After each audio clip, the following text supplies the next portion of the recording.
Welcome to all exam place. नमस्कार दोस्तों, मैं आलोक सक्सेना स्वागत करता हूं आपका। बच्चों, आज हम आपके लिए लेके आए हैं एमसीक्यू 10 क्वेश्चंस के डेली सेशन का तीसरा वीडियो, जिसमें हम 10 नए क्वेश्चंस करने वाले हैं यहाँ पे। और 2 सेशन जो हमने कर लिए हैं उसमें आपको पता चल गया होगा कि आपकी रैंकिंग कहां पे है, कितना आपको अभी और पढ़ना है।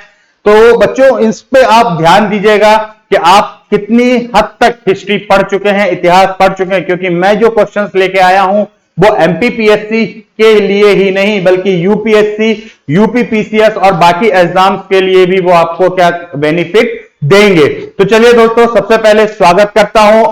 दूसरे नंबर पे मैं एक बार फिर आपको याद दिला देना चाहता हूं कि ऑल एग्जाम प्लेस जिस चैनल के माध्यम से हम ये वीडियो आपके लिए बना रहे हैं, वहां पर आपको कौन कौन से कोर्स उपलब्ध हैं वो आप देख लीजिए। एमपीपीएससी मेंस जो है वो आपको यहां पर मिल जाएगा, यानी एमपीपीएससी से जुड़े दोनों कोर्सेज आपको यहां पे उपलब्ध हैं, प्री और मेंस।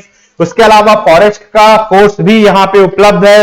एमपी पुलिस जिसमें एसआई और कांस्टेबल की तैयारी कराई जाती है, वो कोर्स भी है।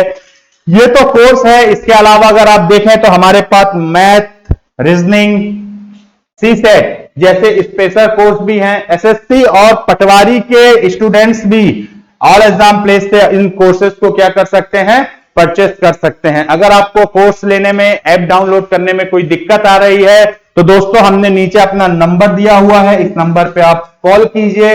हमारी मैनेजमेंट टीम आप ही की समस्याओं को सुलझाने के लिए बैठी हुई है। तुरंत आपकी समस्या को सुना जाएगा और आपकी जो भी समस्या उसे दूर किया जाएगा। अब आप कहेंगे हिस्ट्री का, तो हिस्ट्री के लिए मैं अलग से आपको बताता हूं। हमारे यहाँ पे हिस्ट्री का भी कोर्स है, हिस्ट्री स्पेशल नाम से है, जिस हिस्ट्री के माध्यम से आप एमपीपीएससी, एमपीएसआई और कितने भी कॉम्पिटेटिव एग्जाम है उनकी तैयारी आप कर सकते हैं। क्या मिलेगा हिस्ट्री के कोर्स में आपको, ये आप देख लीजिए। हम यहाँ पे वीडियो लेक्चर आपको प्रोवाइड करवा रहे हैं। इसके अलावा लाइव डाउट सेशन, आपको अगर कोई डाउट है तो आप डायरेक्ट मुझसे या और एग्जाम प्लेस में भी अपने डाउट सेशन को क्या कर सकते हैं, सेशन को यहाँ पे क्लियर कर सकते हैं। उसके अलावा पीडीएफ में नोट्स हम आपको दे रहे हैं। टेस्ट सीरीज यानी कि 3000 एमसीक्यू आपको यहाँ पर क्या होंगे, दिए जाएंगे। और इस 3000 MCQ, video lecture, doubt session, PDF, इन सारे कोर्सेज की फीस है केवल और केवल 2000 रुपए। तो अगर आप इंटरेस्टेड हैं इतिहास के व्यक्तिगत कोर्स को लेने के लिए तो ऑल एग्जाम प्लेस पे कांटेक्ट कर सकते हैं। इसके अलावा अगर आप कोर्स को लेके किसी तरह का आपको डाउट है तो आप मुझे फॉलो कर सकते हैं। फेसबुक में आप फॉलो कर सकते हैं आलोक सक्सेना के नाम से। इंस्टाग्राम चैनल है, उसमें भी आप मुझे फॉलो कर सकते हैं आलोक 5140 के नाम से। या फिर आप ऑल एग्जाम प्लेस का टेलीग्राम ग्रुप भी ज्वाइन कर सकते हैं। तो ये तीनों ही माध्यमों से आप मुझ तक अपनी बात पहुंचा सकते हैं। तो दोस्तों, ये तो वह चीजें हो गई जो आपके बेनिफिट के लिए थी, हमारी एकेडमी की तरफ से, हमारे चैनल की तरफ से आपको दी जा रही हैं। अब हम शुरू करते हैं हमारे आज का टॉपिक जो है 10 नए एमसीक्यू आधुनिक भारत के। तो यहां पर अपनी पेन कॉपी लेके बैठ जाइए, आंसर्स लगाइएगा और 10 क्वेश्चंस के बाद देखिएगा कि आपको कितने नंबर प्राप्त हुए हैं। तो चलिए शुरू करते हैं। पहला क्वेश्चन आपके सामने आ रहा है, ये कांग्रेस की स्थापना 1885 में किस वायसराय के कार्यकाल में हुई थी? Congress was founded in 1885 during the tenure of which viceroy? आपको बताना है Lord Canning, Lord Dufferin, Lord Curzon या लॉर्ड बेंटिंग। आप लोगों ने आंसर लगा लिया होगा। मैं आपको आंसर इसका बता देता हूं। इसका आंसर होगा बी, क्योंकि डफरिन साहब का टाइम पीरियड जो था वो था 1884 से 1888 तक। तो 1885 के समय जो वायसराय थे वो लॉर्ड डफरिन जी थे। आंसर देखिए, आंसर बी। यहां पर आपको व्याख्या भी दी हुई है कि भारतीय राष्ट्रीय कांग्रेस की स्थापना 28 दिसंबर 1885 को एक ब्रिटिश सेवानिवृत्त अधिकारी एओ ह्यूम ने की थी। तो एओ ह्यूम और 28 दिसंबर 1885 दोनों आप अपनी कॉपी में नोट कर लीजिए। आपके फैक्ट में कभी इससे जुड़े हुए क्वेश्चन आए तो आप बता सकते हैं। अगला क्वेश्चन देखते हैं, क्वेश्चन नंबर 2। भारतीय राष्ट्रीय कांग्रेस की स्थापना का श्रेय निम्नलिखित में से किसे दिया जाता है? Who among the following is created with the establishment of the Indian national Congress? किसको दिया जाता है? ए ओ ह्यूम, बिल्कुल। दूसरा है ए ओ ह्यूम और दिनशा एदुलजी वाचा। तीसरा है दादा भाई नौरोजी, ए ओ ह्यूम और दिनशा एदुलजी वाचा। और चौथा है उपरोक्त में से कोई नहीं। तो दोस्तों इन तीनों को कांग्रेस की स्थापना का श्रेय दिया जाता है, इसलिए इसका आंसर होगा सी। ठीक है, तो आप याद रखिएगा आंसर सी। फिर वही बात है कि कब हुई थी स्थापना? तो 28 दिसंबर को हुई थी। प्रमुख रूप से कौन कौन है इसमें? दादा भाई नौरोजी भी हैं, ए ओ ह्यूम भी हैं और दिनशा एदुलजी वाचा का योगदान भी है। तीसरा नंबर का क्वेश्चन देखते हैं जल्दी से। आइए, निम्नलिखित में से कौन सी पुस्तक जवाहरलाल नेहरू द्वारा नहीं लिखी गई थी? निम्नलिखित में से कौन सी पुस्तक जवाहरलाल नेहरू द्वारा नहीं लिखी गई थी? Which of the following book Jawaharlal Nehru was not written by? कौन सी बुक है? देखिए, भाषा का प्रश्न, तुम कहां हो, भारत की एकता और निर्वासन में स्वतंत्रता। तो इसका आंसर है दोस्तों, इसका आंसर क्या होगा? जल्दी से लगाइए, मैं इसका आंसर बता देता हूं। इसका आंसर होगा डी, निर्वासन में स्वतंत्रता। इसको इंग्लिश में हम कहते हैं फ्रीडम ऑफ एक्साइल।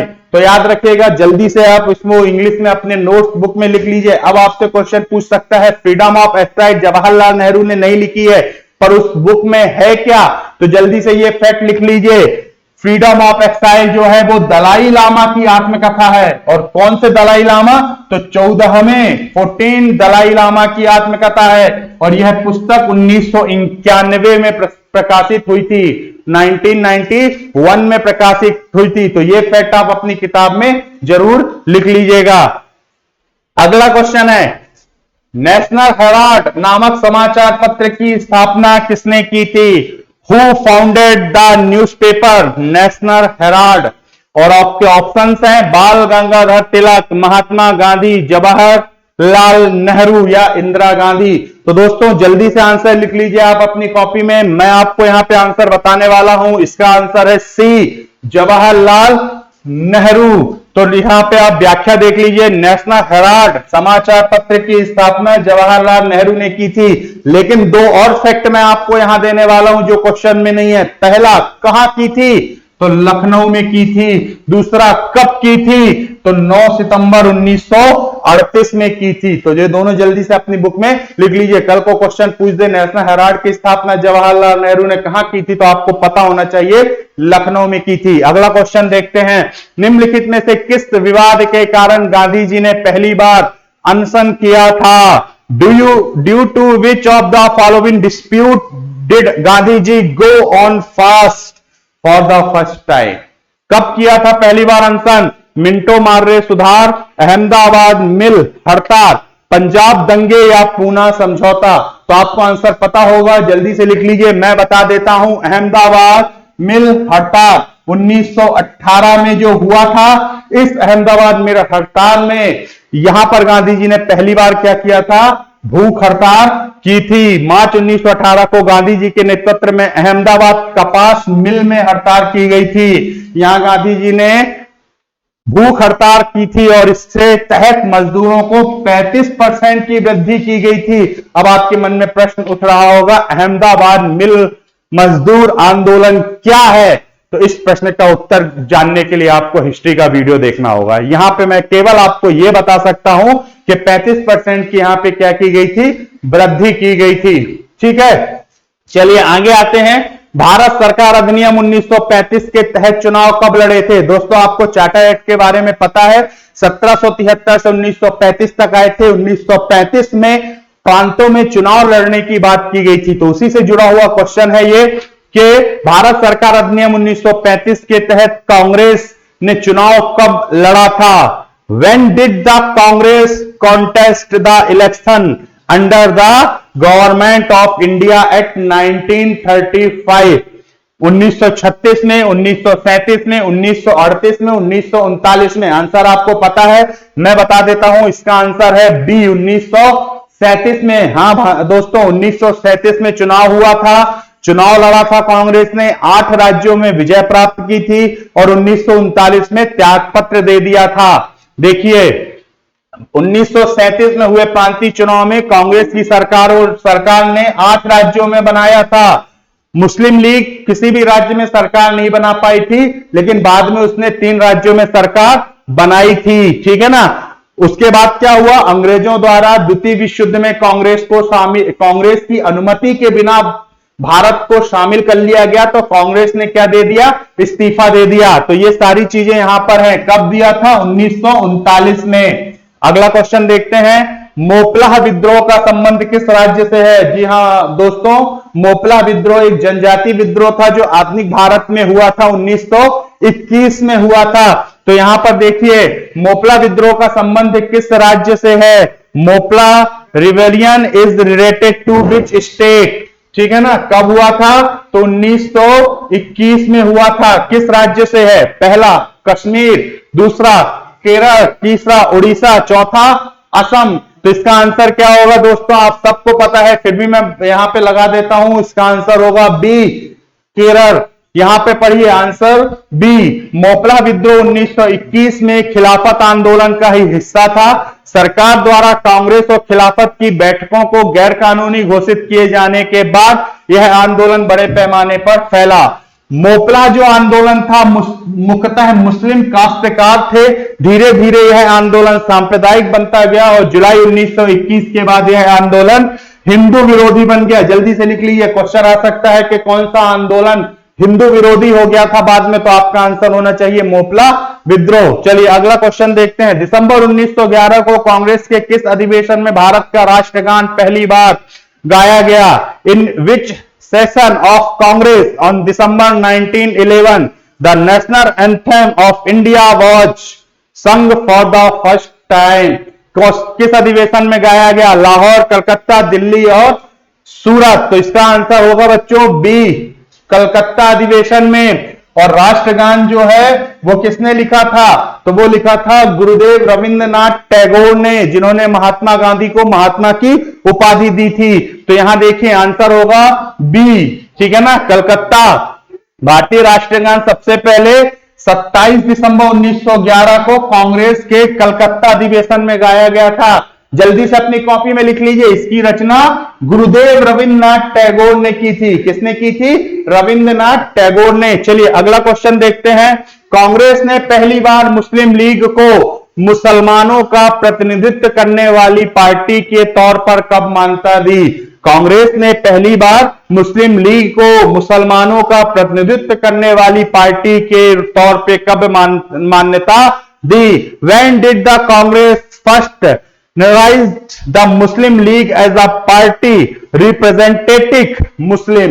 कब दी है? 1912, 1914, 1916 या 1923? दोस्तों इसका आंसर होगा सी, 1916। और 1916 में कहां पे अधिवेशन हुआ था? लखनऊ अधिवेशन हुआ था, जिसमें कांग्रेस ने पृथक निर्वाचन पद्धति की मांग को स्वीकार कर लिया था। पृथक निर्वाचन पद्धति का मतलब मुस्लिम लीग मुसलमानों का प्रतिनिधित्व करती है। तो आंसर क्या होगा? सी। मुस्लिम लीग की स्थापना कब हुई थी? जल्दी से लिख लीजिए, 30 दिसंबर 1906 को। कहां हुई थी? ढाका में हुई थी। किसने की थी? 2 नाम है, नवाबुल मलिक और इन्हीं का एक और नाम है नवाब सलीमुल्लाह खां। इन्होंने की थी। मोहम्मद अली जिन्ना और आगा खां इसके प्रमुख नेता के रूप में माने जाते हैं। चलिए लास्ट क्वेश्चन देखते हैं। निम्नलिखित में से किसे अंग्रेजी शिक्षा का मैग्ना कार्टा कहा जाता है? Who among the following is called the Magna carta of English education? किसे अंग्रेजी शिक्षा का मैग्ना कार्टा कहा जाता है? वुड का आदेश पत्र, हार्टन समिति की रिपोर्ट, भारतीय शिक्षा पर लॉर्ड मैकारे का विवरण, इनमें से कोई नहीं। तो आपको पता होगा बच्चों, मैं आंसर बता देता हूं, वुड का आदेश पत्र जो 1854 में आया था। तो यहां पर देख लीजिए आप, वुड का आदेश पत्र, वुड का घोषणा पत्र अंग्रेजी शिक्षा का क्या कहलाता है? Magna carta. कब आया था? मैंने बताया था 1854, 19 जुलाई 1854 को जारी किया गया था। प्रस्ताव में पाश्चात्य शिक्षा के प्रसार को सरकार ने अपना उद्देश्य बनाया। उच्च शिक्षा को अंग्रेजी भाषा के माध्यम से दिए जाने पर बल दिया। इसके साथ साथ इन्होंने देसी भाषा का भी क्या किया? महत्व किया, देसी भाषा का भी विकास किया। प्रत्येक प्रांत में शिक्षा विभाग के लिए प्राथमिक पाठशालाएं स्थापित हुई। आपसे क्वेश्चन पूछा जाएगा कि क्या था, प्राथमिक शिक्षाएं कहां से प्रारंभ हुई, तो बुड आपको बताना होगा। चाश बुड के उसमें हुई थी, ठीक है ना, बुड का घोषणा पत्र से हुई थी। बॉम्बे व मद्रास में 1857 में इसी के तहत विश्वविद्यालय खोले गए थे। तो ये सारी चीजें जो हैं वो आपको याद रखनी होंगी। तो ये जो है आपके पूरे 10 क्वेश्चन यहां पे कंप्लीट हो गए हैं। इन 10 क्वेश्चंस में आपकी रैंकिंग कहां तक पहुंची है ये आप मुझे जरूर बताइएगा। इसी 10 क्वेश्चन के साथ आज का ये सेशन मैं यहीं पे समाप्त करता हूं। कल फिर नए 10 क्वेश्चंस लेके मैं आपके पास उपस्थित होऊंगा, आपसे रूबरू होऊंगा। अगर आपको ये वीडियो अच्छा लगा हो तो लाइक कीजिएगा, शेयर कीजिएगा, सब्सक्राइब कीजिएगा। आपके लाइक और शेयर मुझे बताएंगे कि मेरी मेहनत कहां तक आप तक पहुंची है, कितनी सफल हुई है। तो चलिए दोस्तों, वापस अगले वीडियो में 10 नए क्वेश्चन के साथ मिलेंगे। तब तक के लिए आज्ञा दीजिए, विदा दीजिए अपने दोस्त, अपने भाई आलोक सक्सेना को। जय हिंद, जय भारत, वंदे मातरम। दुआओं में जरूर याद रखिएगा। नमस्कार।